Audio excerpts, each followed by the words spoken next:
Hey everybody, welcome back to Fresh Audiobooks. Today I'm reading another Junie B. Jones book.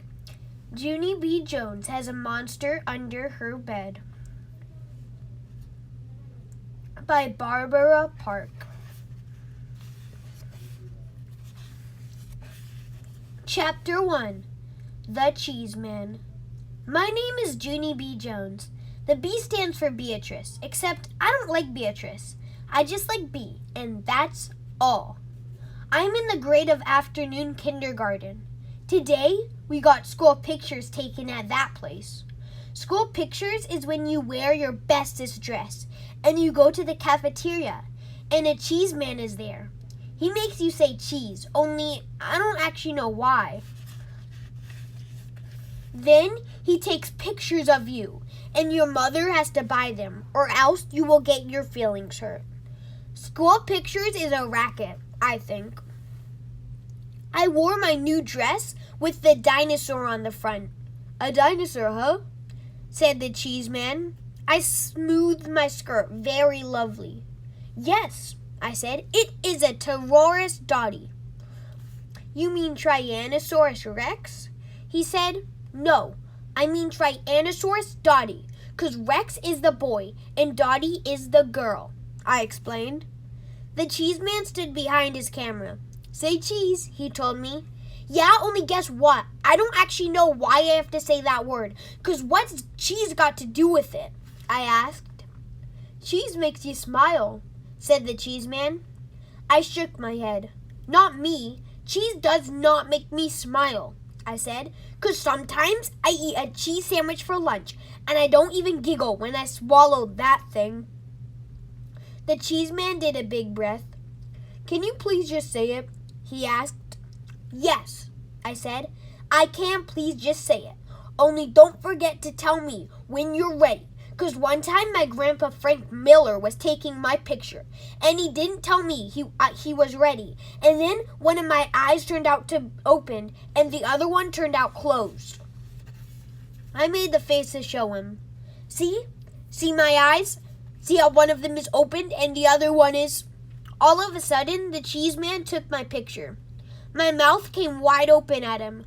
Hey, how come you did that? How come you took my picture? 'Cause I wasn't even ready yet. The cheese man kept on clicking his camera. Pretty soon, he looked at the next person in line. Next, he said. I stamped my foot. Yeah, only I wasn't ready, I tell you, and so I need another turn, I said. Just then, my teacher came over, and she pulled me away from there. She sat me next to her on a bench. Her name is Mrs. She has another name too, but I just like Mrs., and that's all. Mrs. said settle down to me. Then, me and her watched the rest of the children get their pictures taken. My bestest friend named Lucille went next. She had a blue satin ribbon in her head. My Nana says the ribbon brings out the blue in my eyes, she told the cheese man. She opened them real wide. See them? See the color? They are robin's egg blue with just a hint of lavender. The cheese man sucked in his cheeks. He was getting frustrated in him, I think.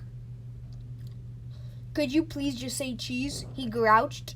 Lucille smiled real big with her teeth. Cheese! She sang very loud. Cheese, cheese, cheese, cheese, cheese. Then she kept on singing cheese till the cheese man said, knock it off. After she was done, Lucille skipped over to me and Mrs. Did you see me? She asked. Did you see how good I said cheese? That's because I'm going to be a model when I grow up, so I already know how. She fluffed her fluffy hair. The camera is my friend, she said. Mrs. rolled her eyes way up at the ceiling. I looked up there too, but I didn't see anything. After that, it was time for the class picture.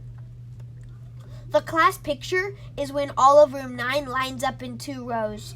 The biggie kids stand in the back, and the shorty kids stand in the front.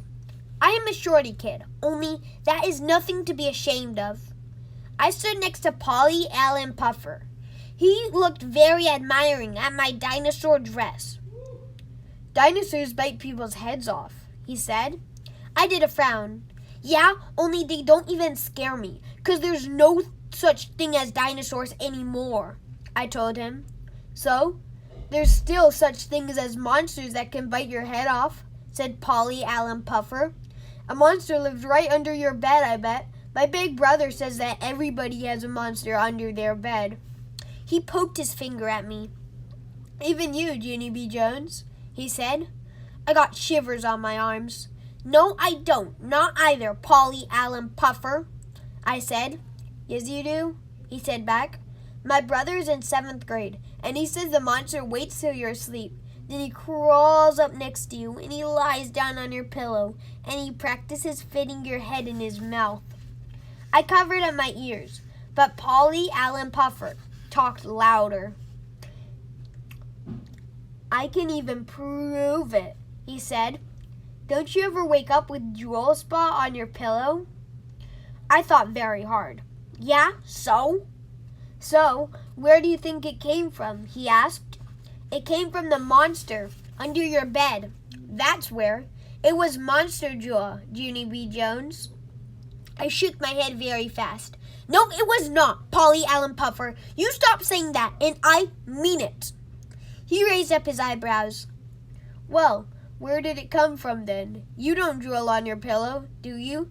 You're not a baby, are you? He said. No, don't call me that. I am not a baby, I yelled. Polly Allen Puffer crossed his arms. So, where did the drool come from then? He asked again. I don't know, I said, but my daddy told me there's no such thing as monsters. So what? Daddies have to say that, said Polly Allen Puffer. That's so you'll go to sleep at night and not bother them.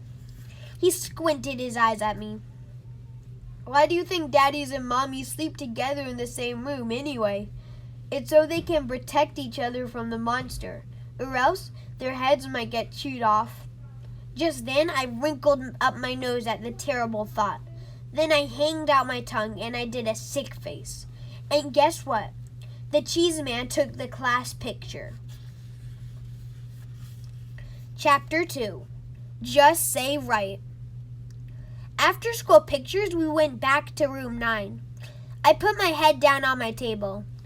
There's no such thing as monsters. There's no such thing as monsters, I whispered to just myself, 'cause my very own daddy told me that, and he wouldn't even lie to me. Probably.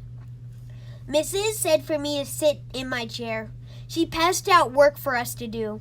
It was called printing our letters, only I didn't actually feel like doing that. I tapped on my bestest friend named Lucille. Guess what, you Lucille? There's no such thing as monsters. There's really, really not. And so a monster doesn't even live under my bed, probably. Right, Lucille? Right? Shh, I'm doing my letters, she said. Yes, Lucille, I know you are doing your letters. Only I just wanted to tell you about the monster, 'cause he's not even real. Right? Lucille didn't say right. How come you're not saying right, Lucille? Just say it right. Okay? Just say monsters aren't real, and it won't even bother you anymore. All of a sudden, Lucille did a mad breath. Now look what you made me do, Junie B. You made me ruin my big G. I told you not to bother me. She quick grabbed her paper and ran to Mrs. to fix it. I tapped my fingers on my table. Then I turned around and looked behind me. I smiled at a boy named Crybaby William. Guess what, William? There's no such thing as monsters. And so a monster doesn't even live under my bed, probably. Right, William? Right? Right? William moved his seat away from me. I followed him in my chair. I'm right, don't you think, William? A monster really doesn't live under my bed, does he? Plus, also, he doesn't put my head in his mouth. William slided his chair away some more. I scooted right after him. Just say okay, William. Just say there's no such thing as a monster under my bed, and I will be on my way. William picked up his chair. He carried it all the way to the middle of the floor. That's how come I had to carry my chair to the middle of the floor, too. I sat down and smiled very sweet. Right, William? Am I right? Aren't I? I said. Only too bad for me, 'cause just then I felt hands on my shoulders. I looked up. It was Mrs. I did a gulp. Hello, how are you today? I said, kind of nervous. Mrs. zoomed my chair back to my table. It was not fun. I picked up my pencil. Guess what? I am going to do my homework now, I said. Plus also, I am not even going to talk, 'cause I don't actually like anyone in this area. Mrs. tapped her foot at me. Love your shoes, I said real soft. Her foot kept tapping. Only just then, a very great thing happened, and it is called the bell rang for the end of school. I hurried out the door. Then me and my other bestest friend named Grace run to the bus together. Grace, guess what? There's no such thing as monsters, and so I don't even have one under my bed. Probably. Right, Grace? Right? That Grace didn't say right. That's how come I grabbed her by the shoulders, and I jiggled her, 'cause I was fed up with these people, that's why. How come you won't say right, Grace? How come nobody would say right? 'Cause I'm getting at the end of my rope with this thing. That Grace took my hands off her. I can't say right, because a monster really might live under your bed, Junie B, she said. My eyes got big and wide at her. No, Grace, no, do not say that. Do not say a monster may live under my bed, 'cause that cannot even be true, or else I would have spotted that guy by now. No, you wouldn't, she said. My big sister said that monsters can turn themselves invisible when you look at them, and so that's how come nobody ever sees them. That Grace looked serious at me. That makes sense, don't you think? Huh, Junie, right? Just then my throat got very dry, and my stomach got the shakies. I looked out the window very upset, and I didn't say right. Chapter 3. The Invisiblest Guy. I ran in my house and hollered for my Grandma Helen Miller. Grandma Helen Miller, I am so glad to be home, 'cause today was not a very good day at my school. Grandma Miller was in the kitchen. She was holding my baby brother named Ollie. I jumped up and down in front of her. Pick me up! Pick me up! Pick me up! I can't right now, Toots, she said. I've got my hands full with Ollie. Yeah, only put him on the floor, I said, 'cause I need a hug down here, Helen. Grandma Miller leaned down and hugged me.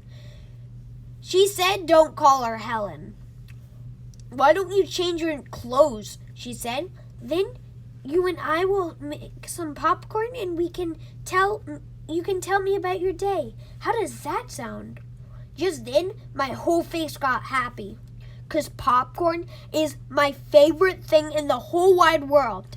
Hooray! I shouted. Hooray for popcorn! I ran right to my room. Then I took off my shoes and socks, and my feet did a happy dance on the floor. It was called the Happy Feet Popcorn Dance. They danced around and around. Also, they jumped on my bed, and they sprang to the floor. And they did a giant twirly on my rug. I clapped my hands real joyful. Grandma, hey Grandma, guess what? I am having a good time in here, and so I am not even thinking about the monster under my bed. Just then, I did a gulp, 'cause I shouldn't have said that, I think. I looked at my bed, kind of nervous. What if the monster was under there right this very minute? And what if he was looking at me, my piggy toes? And what if he wanted to eat them? Oh no, I said. Oh no, 'cause piggy toes look just like little wiener sausages, I think. I freeze right where I was standing. Grandma Miller, come quick, I need you, I shouted. Grandma Miller flied to my room. Then she picked me up and she hugged me real tight.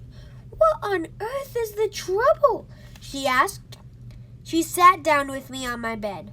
No, Grandma, no, we can't sit here. I squeezed out of her arms and ran out my door. There's a monster under my bed, I yelled. I jumped up and down. Run, Helen, run like the wind. Only Grandma Helen Miller didn't run. She just flopped back on my covers, and she closed her eyes. No, Junie B, please, we're not going to go through this monster business again, are we? We've talked about monsters before, remember? We decided that there are no such thing as monsters.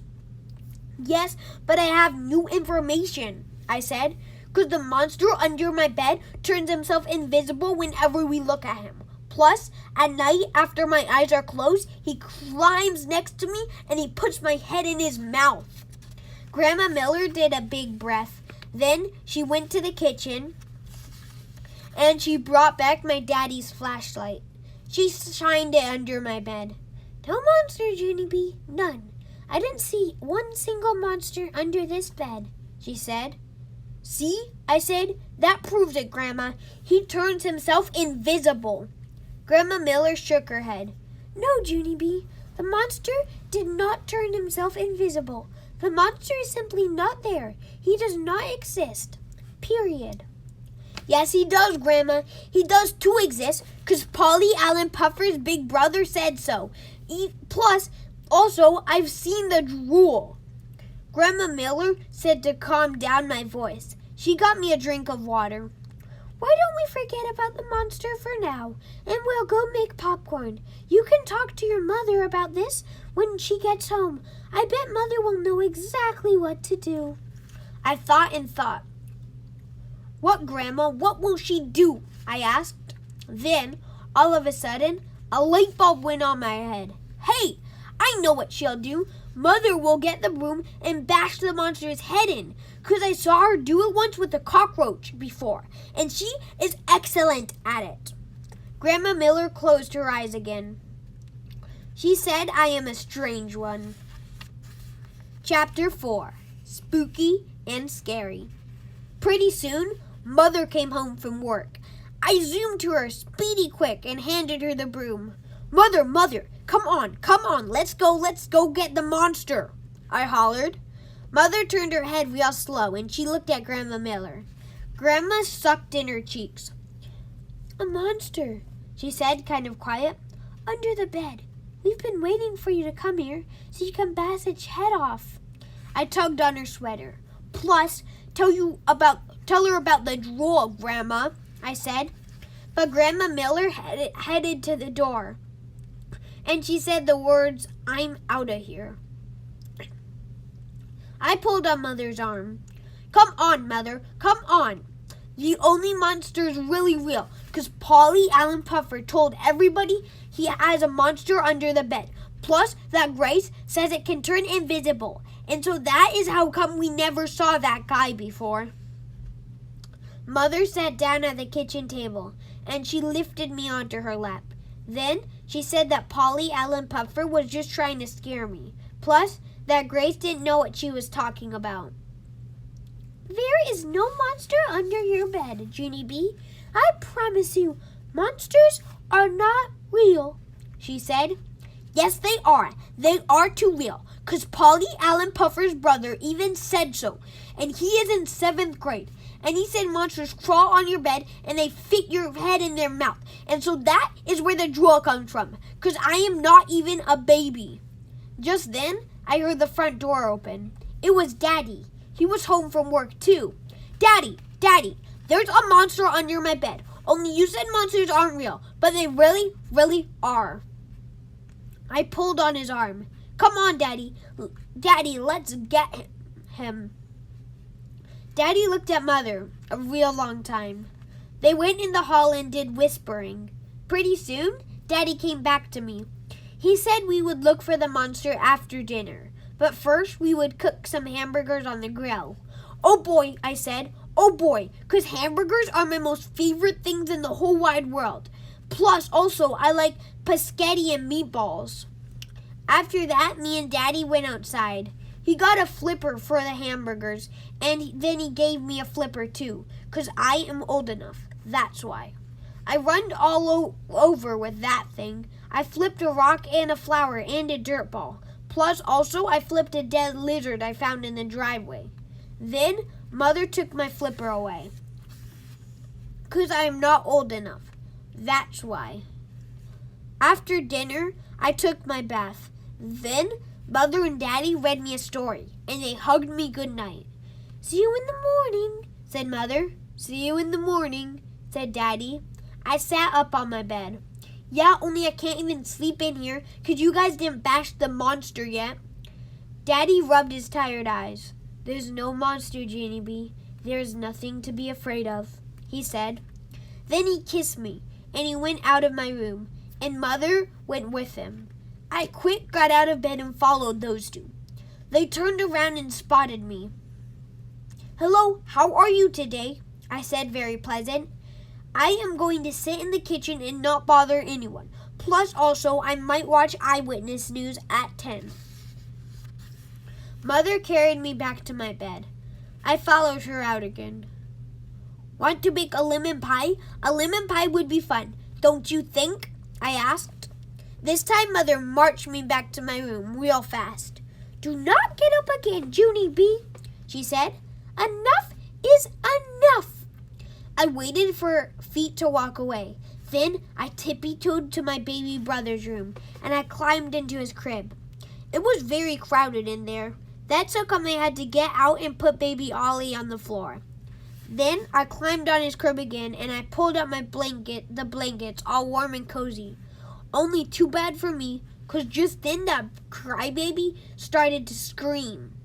Daddy runned into the room speedy quick. He turned on the light and saw me.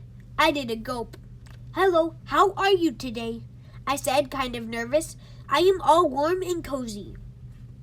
Daddy quick switched me out of there. Then he put baby Ollie back in the crib, and he took me to my bed again. "Okay, this is it," he grouched. "This is the last time I want you to have come in here. Do you understand, Missy? Do not get out of this bed one more time." I started to cry a teeny bit. "Yeah, only what about the monster?" I said. "'Cause he's still under my bed, I think." Daddy throwed his hands in the air. Then he turned on my light and he looked for the monster all over the place. First, he looked under my bed. Then he looked in my closet and in my drawers and in the trash can. Plus also, he looked in my crayon box. "No monster, Junie B," he said. "No monster anywhere. You're going to have to believe me. Monsters are not real." He sat down on my bed. "I'm going to go now," he said. "I'm going to leave your door open, and I'm going to leave the hallway on. But this is it, okay? You have to trust me, Junie B. There is no monster under your bed." I holded onto his shirt. "Yeah, only tuck in my sheets, okay? Tuck them in real tight, or else my feet might hang over the side and my piggy toes look like little wiener sausages." Daddy tucked in my sheets. "There, now good night." "Yeah, only get my teddy bear, okay, Daddy? Plus, also get my Raggedy Ann named Ruth, and my Raggedy Andy named Larry, and get my stuffed elephant named Philip, Johnny, Bob." Daddy got all those guys for me. He tucked them in my bed. "There, that's it. Now good night," he said. He walked right out of my room, and he kept on going down the hall. I looked all around in the dark. It was spooky and scary in there. "Philip, Johnny, Bob wants a drink of water," I shouted out real loud, and I waited and waited. "Yeah, only he really, really needs one, on account of he is having a problem with his trunk." Daddy didn't come. "Raggedy Ruth needs a Kleenex," I yelled next. After that, my voice got quieter. "Raggedy Larry wants a cookie," I said, but still, Daddy didn't come. Chapter 5. My worstest night ever. It was my worstest night ever. I didn't sleep any winks. That's because I had to keep my eyes open, or else the monster wouldn't stay invisible. I heard Mother, and Daddy go to bed. Good night, everybody. Good night. It's me. It's Junie B. Jones. I am still awake in here because I can't even close my eyes or the monster will come. Mother and Daddy didn't yell it back. Plus, here's another thing I need to tell you. Don't turn out the hall light. Plus, don't shut my door. Plus, don't shut your door either. Go to sleep, grouched Mother. I smiled, very relieved. It was good to hear your voice, I said, kind of quiet. After that, Mother and Daddy got in bed, and they turned out their lights. Daddy started to snore. Oh no, I said. Now he won't even be awake to save me if the monster comes. I pulled Philip, Johnny, Bob out of the covers. I will save you, he said. I will squirt water in the monster's face. Plus, I will stomple him with my giant elephant feet. And so now you can close your eyes, and you don't even have to worry about that guy.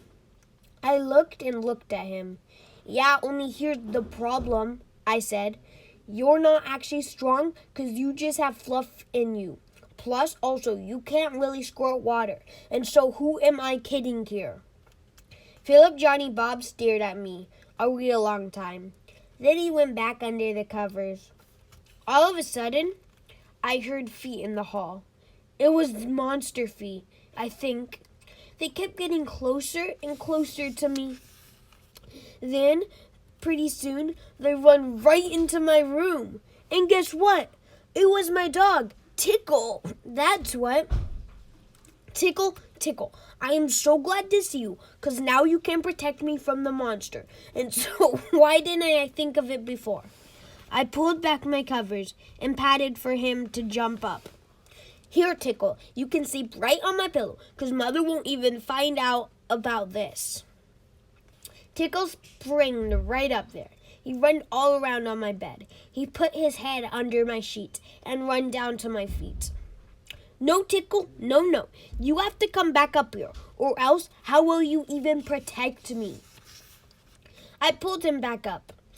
He put his paws on Raggedy Larry and chewed his red hair. No, Tickle, no, I said. Just then, Tickle sprang over me, and he landed on my elephant named Philip, Johnny, Bob. He held him by his trunk and shook that guy all around. I saved Philip, Johnny, Bob just in time.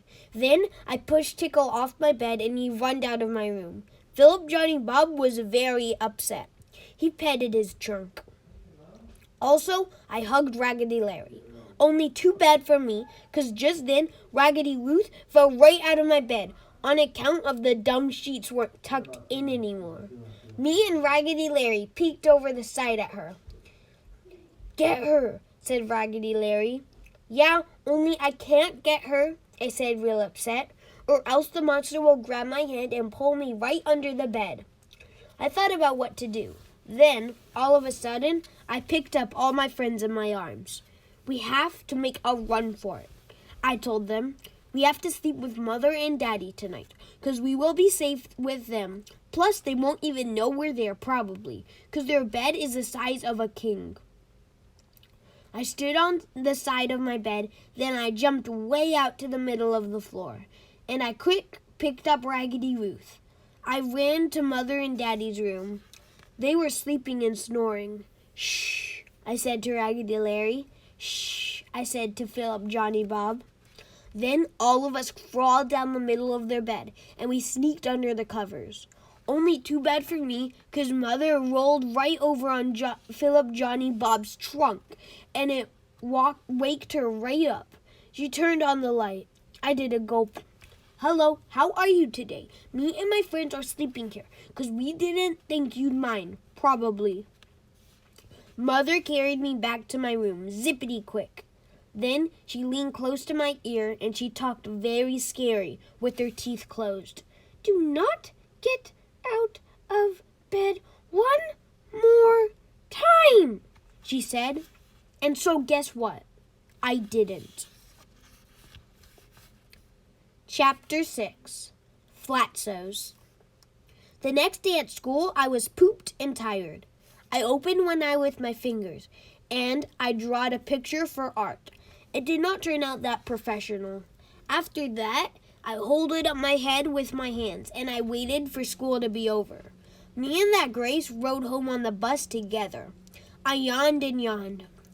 Darn it, Grace, I wish you never told me that monsters can turn invisible, 'cause now I can't even close my eyes at night. I can, said that Grace. That's because I don't have a monster under my bed anymore. My mom figured out how to get rid of it. My eyes got big and wide. How, Grace? How did she do that? Easy, said that Grace. First, she sucked it up in the vacuum cleaner. Then she put the vacuum cleaner bag in the trash compactor, and she squished the monster into a flatso. Just then, I hugged that girl, 'cause that was brilliant, of course. Thank you, Grace, thank you. Thank you, 'cause I have a vacuum cleaner right in my very own house, and so I can do that too, probably. After I got off the bus, I zoomed to my house, speedy quick. Grandma Miller, I know how to get rid of the monster, I hollered. Then I went to the closet and got Mother's vacuum cleaner, and I pulled that big thing all the way to my room. Grandma Miller came to my door. I told her all about how to get rid of the monster, and guess what? She was a good sport about it. First, she plugged the vacuum cleaner right into my wall. Then she put it under the bed and she sucked the monster right out of there. Hooray! Hooray! You got him! You got the monster, Grandma! I yelled, real thrilled. Grandma Miller ran with the bag to the kitchen, and she threw it in the trash can. There, that ought to do the trick, she said, very happy. I looked at the trash. Then I did a teeny frown. Yeah, only there's one problem, Grandma. You didn't actually put the bag in the trash compactor, and that is what turns the monster into a flatso. Grandma Miller smiled. Yes, but this house doesn't have a trash compactor, Junie B, she said. Your monster will just have to stay in the vacuum cleaner bag. My frown got bigger. Yeah, but what if he leaks out, Grandma? Then maybe he might float in the air all the way back to my room, and he will get under my bed again. Grandma Miller tapped on the counter with her fingers. Then her cheeks filled up with air, and she let out a real slow. Okay, how about this? What if I take it outside? I'll take the bag outside, and I'll push it way down in the big garbage can. Then I'll press the lid down really tight so he can't get out. Yeah, but he still won't be a flatso, I said, very whining. Just then, Grandma Miller got frustration in her. She grabbed the vacuum cleaner bag and ran outside. Then she put it on the driveway, and she got in her car, and she backed up over that thing with her tires. Pretty soon, she came back in the house. She brushed her hands together. There! Now he's a flatso, she said, kind of growly.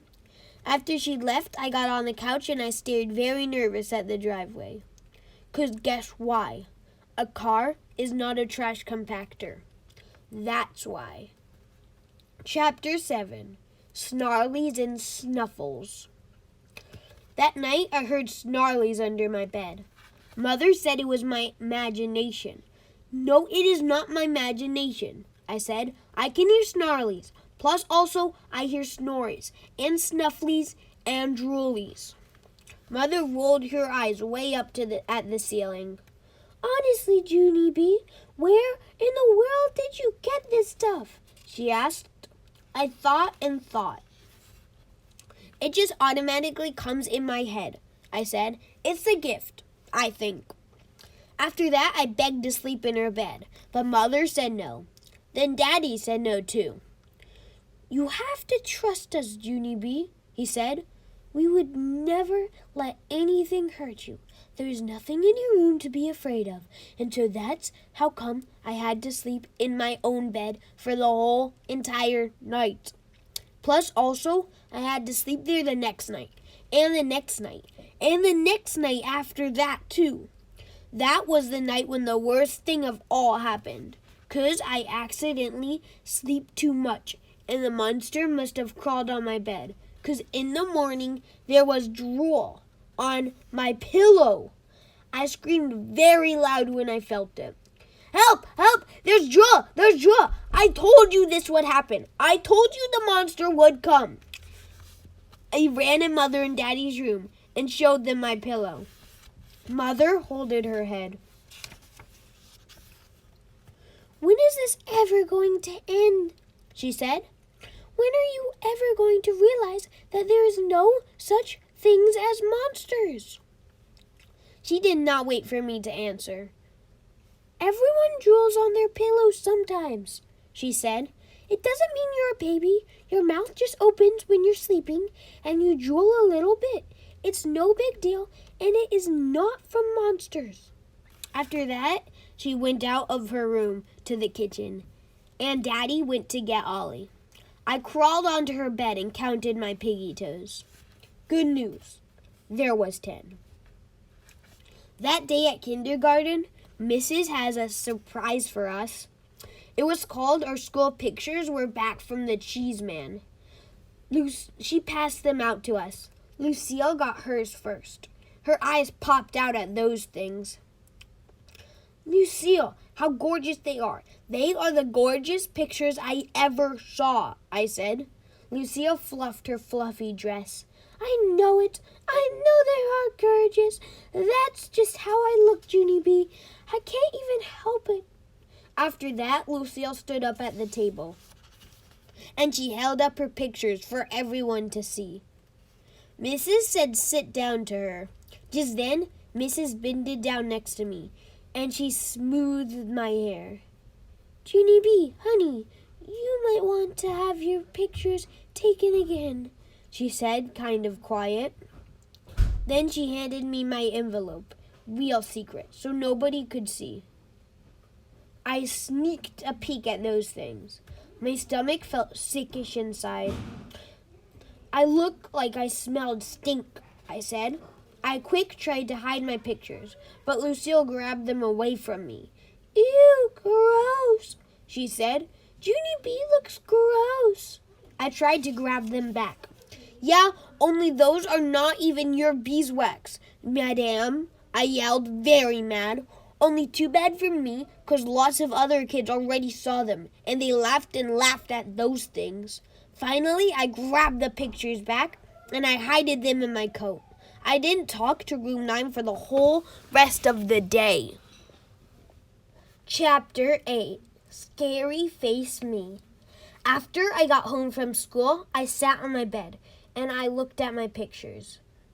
I hate these ugly, dumb things, I said, very furious. These are the ugliest, dumb pictures I ever even saw. I leaned over the edge and holded a picture down there. See this? See this, you stupid monster? This picture is just as scary as you, and so maybe I might put it right under my bed, and it will scare your whole entire pants off. Just then, I sat up very straight, 'cause that might be a good idea I just thought of. I found my scissors, and then I cut my skull pictures apart from each other, and I shoved them right under my bed. I'm not even afraid of you, you dumb monster, 'cause these ugly pictures can bite your head off. Just then, I heard Mother come home from work. Mother, Mother, my pictures came, my pictures came! I hollered, very thrilled. She hurried up to my room. I pointed under my bed. See them, Mother? See my school pictures? I spread them out under there. Mother looked curious at me. She bended down and picked up a picture. Her mouth did a gasp. Oh my, she whispered. I clapped and clapped. I know, they are oh my. That is why I put them under my bed. Get it, Mother? Get it? Now my scary face will be down there all the time. And so that monster already got scared away, I bet. All of a sudden, Mother started to laugh. Then I started to laugh too. Plus, here's another happy thing, 'cause this morning there was more drool on my pillow. Only I am not that worried, 'cause it was from Raggedy Ruth, I bet. Or else maybe it was from Philip, Johnny, Bob. Or maybe it was even from me. But that does not mean I'm a baby, 'cause everybody drools on their pillow once in a while. My very own mother told me that, and she would not even lie to me. Probably. And that is the end of Junie B. Jones Has a Monster Under Her Bed. If you like this story, please leave a like, and don't forget to subscribe to my channel and hit that bell for notifications. I have really fun making this, and I have really fun making all of mine. So, bye guys!